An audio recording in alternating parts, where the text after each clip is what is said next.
Alright there everyone, hope you stay metal and everything despite what this week has brought us. I just wanted to have a little share of my thoughts about what's happened in the UK this week, especially in England. Obviously, the first thing regarding the murder of three innocent young kids and the terrorisation and awful treatment of the rest of that little dance class of girls in Southport in Merseyside, and how it has, shall we say, polarised the country somewhat. Now, what I'm looking at here is simple. I was always brought up to know the difference between right and wrong, okay? And I'm a person who has suffered all my life with mental health issues since I was a child. I always knew that you don't pick up a knife or whatever it was, or a machete or anything like that, wander down a local street into a place filled with kids and start stabbing them. Okay? Now I speak, as I say, as a person who has a long-term history of mental health issues. But that is nothing and inexcusable to say whatever your mental health problem is, you don't kill kids. Alright? That's evil. That is sickening evil. Now, the way the different parts of our population have responded, to me, shows indicative behaviour of what's absolutely wrong and broke with our country right now, and has been for quite a while.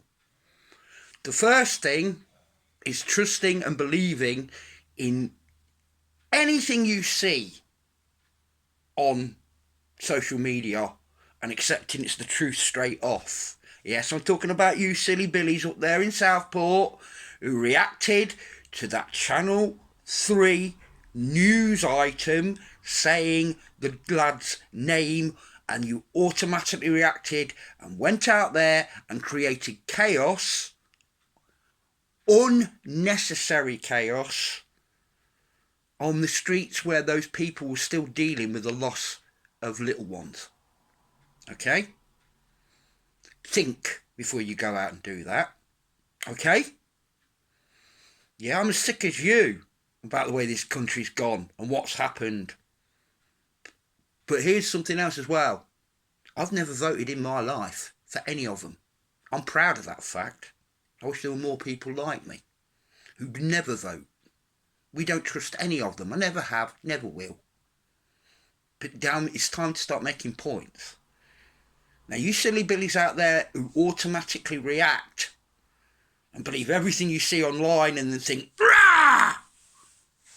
Well, you've got to learn to think. You're adults, okay? But here, again, is my other problem.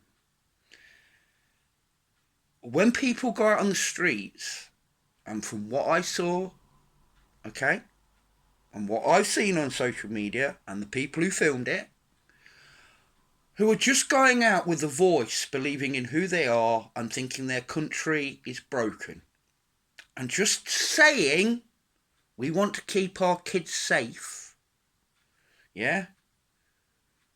And then the police wade in and start picking people at random and arresting them of all different creeds and colours,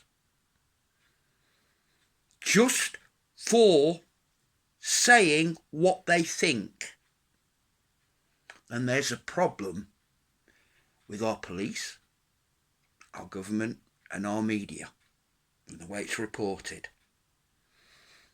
Now, as we say, we have seen people of different countries, different nationalities, different creeds, different faiths demonstrating on our streets. We all know they have, and have done it probably since October of last year, shall we say. And we tolerated it.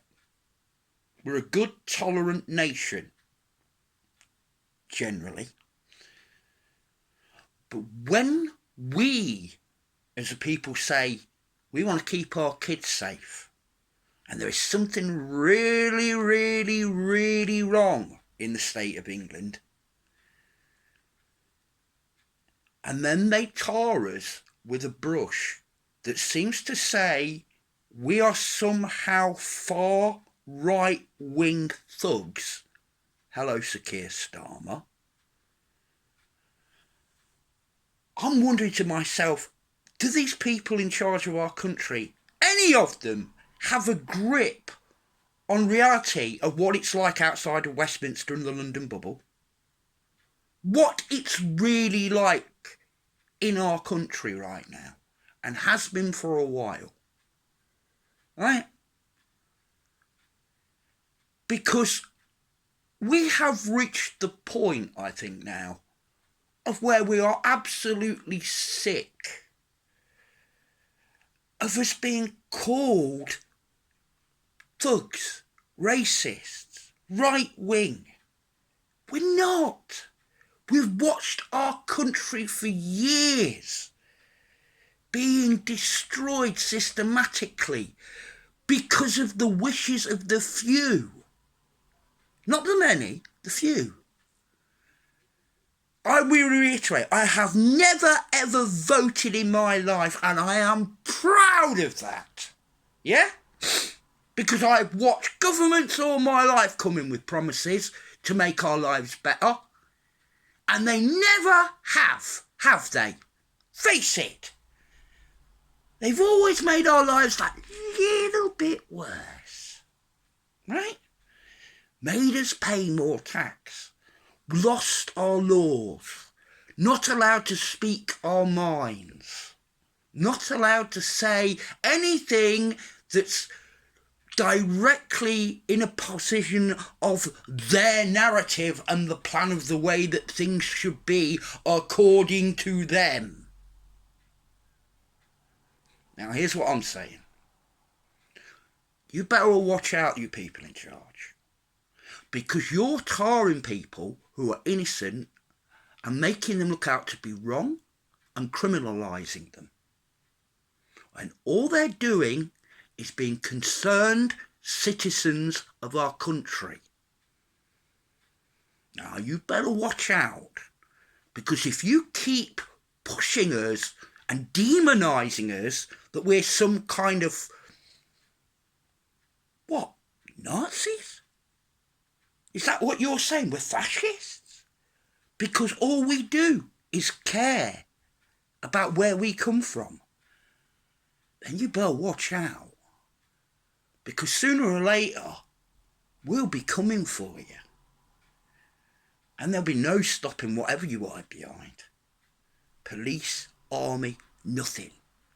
Now you better start listening up to the voice of the people, who are normal, everyday people. Not far right wing, not thugs, not racists. We're just English and British people who are sick of seeing our country sold away and pissed away by the few. Now, I'm sorry if this comes over slightly impassioned and everything else, but I have really, really this week seen things that I'd never thought I'd see in regards to the way the people in power of this country treat the average ordinary citizen and their belief in them. Enough is enough.